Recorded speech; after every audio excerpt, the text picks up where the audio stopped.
Maintenant, laissez-moi être honnête avec vous. Être un suiveur de Jésus-Christ n'est pas facile. Être un vrai chrétien n'est pas facile. La Bible nous dit à plusieurs reprises qu'il y aura ceux qui se détourneront de la foi. Il y aura ceux qui professeront le nom de Jésus, mais l'auront loin de leur cœur. Elle nous dit qu'il y aura beaucoup de gens qui choisiront le large chemin plutôt que le chemin étroit vers le ciel. La Bible est pleine d'enseignements qui vont à l'encontre de la façon dont nous pensons naturellement à la vie. Les commandements de Jésus peuvent être difficiles à accepter et encore plus difficiles à obéir. Et peut être l'une des choses les plus difficiles que Jésus nous commande de faire est d'aimer nos ennemis. Matthieu 5,44 dit « Mais je vous dis, aimez vos ennemis et priez pour ceux qui vous persécutent. » Nous trouvons relativement facile d'aimer les gens qui nous aiment, nos amis, notre famille, notre Église. Nous pouvons même trouver dans nos cœurs de leur pardonner lorsqu'ils nous ont fait du tort. Mais qu'en est-il de nos ennemis? Qu'en est-il des personnes qui nous persécutent et s'opposent à nous? Le même standard s'applique, et ces mots peuvent être si difficiles à obéir par moments. Il peut être difficile d'aimer quelqu'un qui ne vous a montré que de la haine. Lorsque les gens nous mentent, nous en veulent et planifient notre chute, notre réaction naturelle est de chercher à nous venger. Mais la Bible nous dit de laisser la justice à Dieu. Lui seul connaît les cœurs des gens. Lui seul est capable d'exécuter la justice avec toute sainteté et vérité. Romains 12:19 dit « Bien-aimés, ne vous vengez pas vous-même, mais laissez cela à la colère de Dieu, car il est écrit « La vengeance est à moi, je rendrai, dit le Seigneur. » Pour faire cela, nous devons décaler notre concentration de la situation devant nous vers un Dieu qui est au-dessus de nous. Dieu n'a pas besoin que nous corrigions chaque injustice ici sur terre. Il est plus que capable de le faire lui-même. Mais pour que nous soyons des messagers efficaces de l'Évangile, nous devons aborder le mal de ce monde, non pas avec une attitude haineuse et vindicative, mais avec grâce et pardon, la même grâce que Christ lui-même nous a montrée, la même miséricorde qu'il nous a témoignée. En tant que disciples de Jésus, nous sommes appelés à vivre différemment du reste du monde. Notre conduite et notre caractère ne seront complètement transformés que lorsque nous accepterons Jésus-Christ comme Seigneur de nos vies. Cela signifie que nous pouvons arrêter de chercher à nous venger. Cela signifie que nous pouvons réagir à la persécution de manière pieuse. Nous pouvons aimer ceux qui nous haïssent. Nous pouvons prier pour ceux qui nous persécutent. Ce sont des choses difficiles, et elles ne viennent certainement pas naturellement. Cependant, Matthieu 10:9-26 dit « Mais Jésus les regarda et dit « Aux hommes cela est impossible, mais à Dieu tout est possible. Par nous-mêmes, nous ne pourrions pas vivre selon la norme sainte de Dieu. Mais louons Dieu que son Saint-Esprit habite en nous, nous donnant la force chaque jour de vivre dans la justice. Il est capable de faire des choses incroyables à travers nous, des choses que nous ne pourrions jamais accomplir seuls. Rien n'est trop difficile pour lui. Dieu aime un cœur disposé. Mais qu'est-ce qu'un cœur disposé? Eh bien, un cœur disposé est un cœur qui veut. Donc, d'une certaine manière, on pourrait dire que Dieu aime un cœur qui veut le poursuivre, un cœur qui veut chercher sa présence. Dieu aime un cœur qui veut le servir et être utilisé pour sa gloire.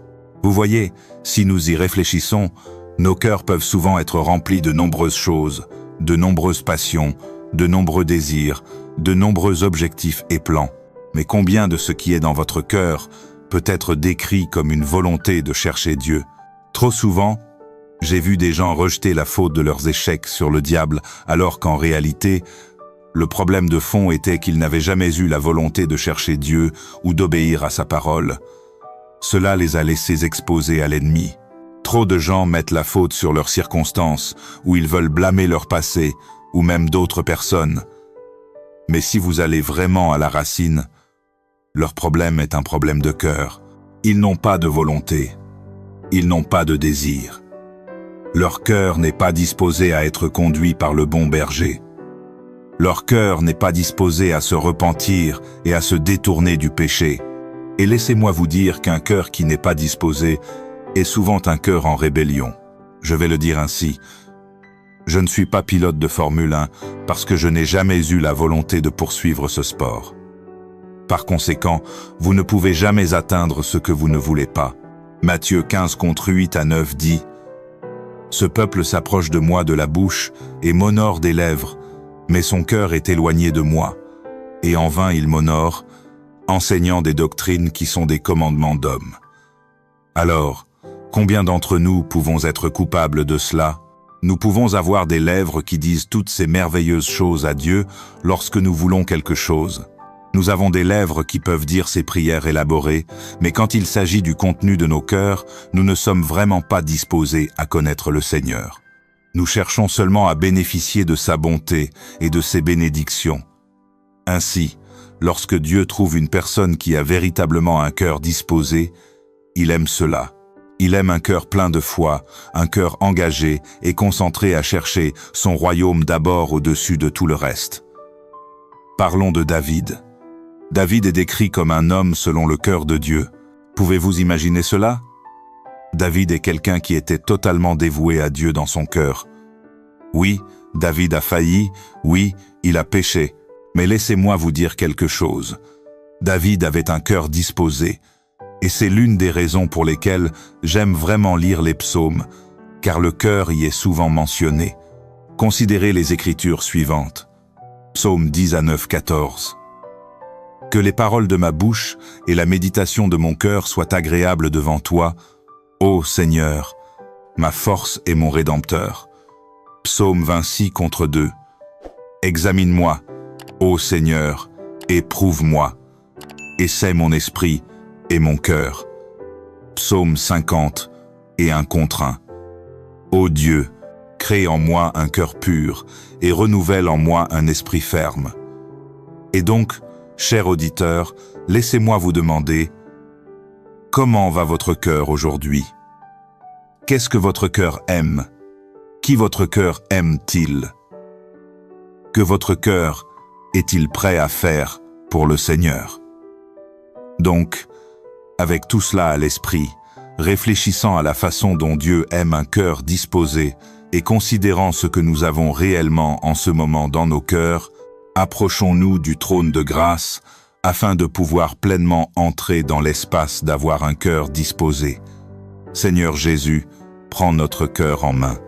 Dieu, prends en main nos désirs. Donne-nous des cœurs qui te cherchent. Père, ta parole dit dans le psaume 119, versets 10 à 12, « De tout mon cœur, je t'ai cherché. Ô, ne me fais pas errer loin de tes commandements. » Nous te cherchons, Seigneur, et nous te demandons, Dieu, de nous donner une faim qui nous poussera à te chercher jour après jour. Seigneur, nous demandons qu'une faim se lève en nous comme si nos vies en dépendaient, car c'est le cas. Dieu, notre existence même et notre destin éternel dépendent de toi. Et donc, Roi Jésus, nous te demandons de ne pas nous laisser errer loin de tes commandements. Seigneur, ne nous laisse pas nous égarer de ta parole. Ne nous laisse pas nous perdre dans ce monde. Dieu, préserve-nous d'être étouffés par l'agitation de la vie. Ne nous laisse pas nous éloigner de ta parole, Seigneur, mais au contraire, que ta parole soit cachée dans nos cœurs, que ta parole soit toujours au premier plan de nos esprits et gravée dans nos cœurs. Philippiens 2,13 dit « Car c'est Dieu qui produit en vous le vouloir et le faire, selon son bon plaisir. » Une autre traduction dit « Car Dieu œuvre en vous, vous donnant le désir et le pouvoir de faire ce qui lui plaît. » Et donc, Saint-Esprit, nous te demandons de nous donner une volonté de faire la volonté de Dieu, une volonté de suivre le chemin de Dieu et de mettre la parole de Dieu en pratique dans nos vies.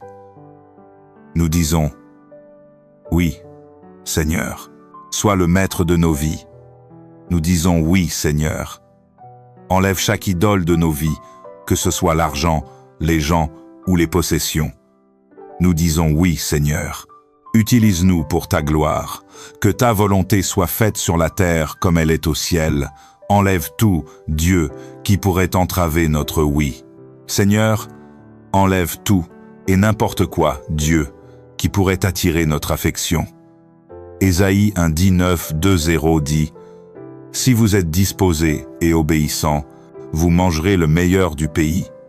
Mais si vous refusez et vous rebellez, vous serez dévorés par l'épée, car la bouche du Seigneur a parlé. » Alors, Père, nous te demandons maintenant de nous aider à garder nos cœurs, afin que nous ne soyons jamais trouvés en rébellion contre toi. Dieu, aide-nous à garder nos cœurs avec soin et persistance, avec un effort attentif et persistant. Seigneur, aide-nous à être diligents en ce qui concerne la garde de nos cœurs. Aide-nous à être diligents face à la norme qui est dans ta parole. Que nous puissions scrutiniser, analyser et évaluer tout dans nos vies. Saint-Esprit, motive-nous et inspire-nous à rechercher la parole de Dieu chaque jour et à simplement nous imprégner de ta vérité vivifiante. Que nous soyons si remplis de ton esprit que notre objectif soit toujours de demeurer dans ta présence. Père, nous te remercions maintenant pour ta miséricorde. Nous te remercions pour le bon travail que tu as commencé en nous, car ta parole dit que tu l'accompliras jusqu'au jour du retour de Jésus. Père, nous te remercions d'avoir entendu cette prière et de purifier nos cœurs avec le précieux sang de l'agneau. Toute gloire soit à Christ pour toujours et à jamais. C'est au nom de Jésus que nous prions cette prière. Amen. Ce peuple s'approche de moi de la bouche et m'honore des lèvres, mais son cœur est éloigné de moi, et en vain il m'honore, enseignant des doctrines qui sont des commandements d'hommes. Que les paroles de ma bouche et la méditation de mon cœur soient agréables devant toi, ô Seigneur, ma force et mon Rédempteur. Examine-moi, ô Seigneur, et prouve-moi, essaye mon esprit et mon cœur. Ô Dieu, crée en moi un cœur pur, et renouvelle en moi un esprit ferme. De tout mon cœur, je t'ai cherché, ô ne me fais pas errer loin de tes commandements. Ta parole, je l'ai cachée dans mon cœur pour ne pas pécher contre toi. Béni sois-tu, ô Seigneur, enseigne-moi tes statuts. Si vous êtes disposés et obéissants, vous mangerez le meilleur du pays. Mais si vous refusez et vous rebellez, vous serez dévorés par l'épée, car la bouche du Seigneur a parlé. Car c'est Dieu qui produit en vous le vouloir et le faire, selon son bon plaisir. On dit que la vie est une combinaison de bien et de mal, travail acharné et récompense, succès et échec, sourire et larmes, défaite et victoire. Tous, nous traversons des moments difficiles. Tous, nous vivons des périodes où il semble que les chances sont contre nous, et la douleur devient un sentiment que nous connaissons trop bien. Dans le psaume 119, versets 60 et 11, David a dit « Il est bon pour moi d'avoir été affligé, afin que j'apprenne tes statuts. » Et je me suis toujours posé la question « Comment peut-il être bon pour vous d'être affligé ?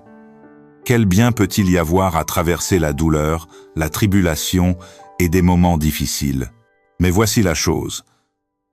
Les afflictions et les situations difficiles font plus que simplement montrer quel type de caractère nous avons. Les temps difficiles façonnent et forment notre caractère. Matthieu 5,45 dit « Afin que vous soyez fils de votre Père qui est dans les cieux, car il fait lever son soleil sur les méchants et sur les bons, et il fait pleuvoir sur les justes et sur les injustes. » Savez-vous ce que ce verset signifie? Cela signifie que personne n'est exempt de problèmes. Personne n'est trop sauvé pour ne jamais rencontrer de défis. Et également, personne n'est trop perdu pour ne jamais traverser des moments difficiles. Le soleil se lève sur les justes et les injustes. La pluie tombe sur les sauvés et les non-sauvés. Les gens bien ont des problèmes. Les gens mauvais ont des problèmes. Et donc, pour nous, en tant que croyants, chaque fois que nous traversons des situations difficiles, cela ne signifie pas que nous sommes de mauvaises personnes. Cela signifie que nous sommes des humains. Maintenant, Si je peux attirer votre attention sur Actes 14, 20 et 1 à 22, la Bible dit « Ils prêchèrent la bonne nouvelle dans cette ville et firent de nombreux disciples. Puis ils retournèrent à Lystre, à Iconium et à Antioche, fortifiant et établissant les cœurs des disciples, les encourageant à rester fermes dans la foi, en disant « C'est par de nombreuses tribulations et épreuves que nous devons entrer dans le royaume de Dieu. » Maintenant, je crois que l'affliction, bien que désagréable, est nécessaire pour le croyant. Car si ce n'était pas pour la lutte que vous traversez, comment sauriez-vous que Dieu ne vous abandonnera ni ne vous délaissera? Si ce n'était pas pour l'affliction dans votre corps, comment sauriez-vous que par ces blessures nous avons été guéris? Si ce n'était pas pour les défis financiers que vous avez rencontrés, comment auriez-vous su que le Seigneur est un pourvoyeur? Les problèmes et les crises ne sont pas éternels. Ils ont un début et une fin. Le psaume 23 contre 4 dit « Même si je marche dans la vallée de l'ombre de la mort, je ne craindrai aucun mal, car tu es avec moi. Ta houlette et ton bâton me réconfortent. » Permettez-moi de vous dire quelque chose sur les vallées. Les vallées représentent les moments difficiles de la vie. Et pour que la Bible dise « Même si je marche dans la vallée de l'ombre de la mort », les mots « marcher à travers » impliquent un mouvement au-delà. Ils impliquent que c'est pour un temps déterminé et pas pour toujours. Cela est vrai quand nous parlons des situations difficiles que nous rencontrons. Elles ne durent qu'un court moment, ce ne sont que des saisons. Nous devons traverser la vallée, mais nous n'avons pas à vivre dans la vallée. Et autant que vous essayez, vous ne pourrez jamais éviter votre expérience de vallée. C'est inévitable. Et la chose à propos de nos propres expériences de vallée individuelles, c'est qu'en aucun cas, votre vallée, votre situation n'est un accident ou une coïncidence. La foi se développe à travers les vallées de la vie. Votre caractère est renforcé et façonné pendant votre temps dans la vallée. Votre vie de prière, votre adoration, tout cela est affiné par l'expérience de la vallée. Vous voyez, le Seigneur se soucie plus de notre caractère que de notre niveau de confort. Il se soucie plus de notre croissance en tant que croyants que du nombre de bénédictions que nous recevons. Vous savez, je dirais même que Dieu se soucie plus de l'état de nos cœurs que de notre bonheur.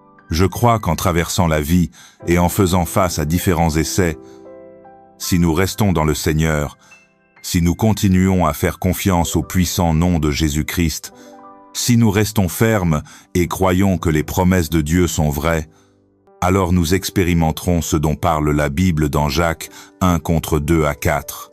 Comme la Bible le dit, considérez comme rien d'autre que de la joie, mes frères et sœurs, chaque fois que vous tombez dans diverses épreuves. Soyez assurés que l'épreuve de votre foi, par l'expérience produit de l'endurance, conduisant à la maturité spirituelle et à la paix intérieure. Et laissez l'endurance avoir son résultat parfait et faire un travail approfondi afin que vous puissiez être parfait et complètement développé dans votre foi, ne manquant de rien. Les afflictions apportent un résultat en vous. Elles mènent à la maturité spirituelle. Elles produisent de l'endurance. Les afflictions vous amèneront à prier avec un but. Les afflictions vous laisseront avec un désir de vraiment vous connecter à Dieu, car vous savez que vous ne pouvez pas traverser cette bataille par votre propre force. Lorsque le Seigneur vous permet de traverser des moments difficiles, lorsque vous êtes confronté à certains obstacles, il vous affine, vous façonne et vous modèle dans son plan divin. Il sait que cette situation construira votre caractère, votre foi et votre vie de prière. Ainsi, alors que vous traversez votre expérience de vallée, rappelez-vous cette promesse dans Ésaïe 43 contre 2, « Quand tu passeras par les eaux, je serai avec toi. Et à travers les rivières, elles ne te submergeront pas. Quand tu marcheras à travers le feu, tu ne seras pas brûlé, et la flamme ne te consumera pas. » Je vous encourage à vous concentrer sur Dieu et non sur vos problèmes. Alors que nous marchons dans la vallée de l'ombre de la mort, Dieu est avec nous. Dieu nous donne sa présence et il promet également de nous conduire et de nous donner du pouvoir. Père, toi seul et digne de mon adoration chaque jour. Seigneur Jésus, tu es toujours fidèle. Tu es mon refuge. En ce moment, je te demande ta protection et ton couvert sur ma vie et celle de ma famille. Alors, Seigneur, aide-moi à garder mon cœur. Aide-moi à remplir mon cœur de ta parole. Aide-moi à être vigilant contre chaque force du mal et chaque mensonge rusé de l'homme. Aide-moi à être dans le monde, mais pas de ce monde. Aide-moi à être dans ce monde, mais pas à l'aimer. Donne-moi la force d'être une influence godly forte dans ce monde, plutôt que d'être influencé par ce monde. Aide-moi à être du sel sur cette terre. Aide-moi à être une lumière dans l'obscurité, guidant mes amis, ma famille, mes voisins et les étrangers vers la croix glorieuse. Ta parole m'appelle dans Philippiens 4 contre 8 à dire « Enfin, frères, tout ce qui est vrai, tout ce qui est honorable, tout ce qui est juste, tout ce qui est pur, tout ce qui est aimable, tout ce qui est digne d'approbation, s'il y a quelque excellence, s'il y a quelque chose digne de louange, pensez à ces choses. Seigneur, je prie, pour que je ne sois pas une éponge absorbant toute la saleté de ce monde. Non. Au lieu de cela, laisse-moi être comme un miroir reflétant ta bonté pour que tous puissent la voir. Laisse-moi être comme un miroir qui reflète ton amour. Seigneur, comme David l'a écrit dans les psaumes, crée en moi un cœur pur, renouvelle en moi un esprit droit. Je sais qu'un tel cœur te plaît plus que des sacrifices ou de bonnes œuvres. Tu désires un cœur brisé par le péché et celui qui cherche humblement ton pardon. Je prie pour que le Saint-Esprit tire continuellement sur mon cœur et mon âme, m'enseignant comment être obéissant au Seigneur, m'enseignant comment rester dans la foi et faire pleinement confiance à Dieu. Donne-moi une passion pour te chercher, Seigneur. Donne-moi une passion pour chasser ta présence.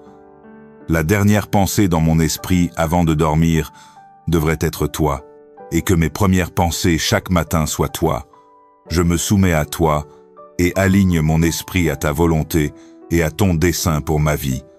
Ouvre mes oreilles afin qu'elles soient sensibles et réceptives à ta voix. Seigneur, je prie pour que ta parole ne s'éloigne pas de ma bouche, mais au contraire, que je la lise et la médite jour et nuit, afin que je puisse être attentif à tout faire conformément à ta volonté. Puisse le Saint-Esprit m'aider à continuer de chercher les choses d'en haut, où Christ est assis à la droite de Dieu. Aide-moi, Saint-Esprit, à fixer mon esprit en haut et à rester concentré sur tout ce qui est lié au royaume de Dieu.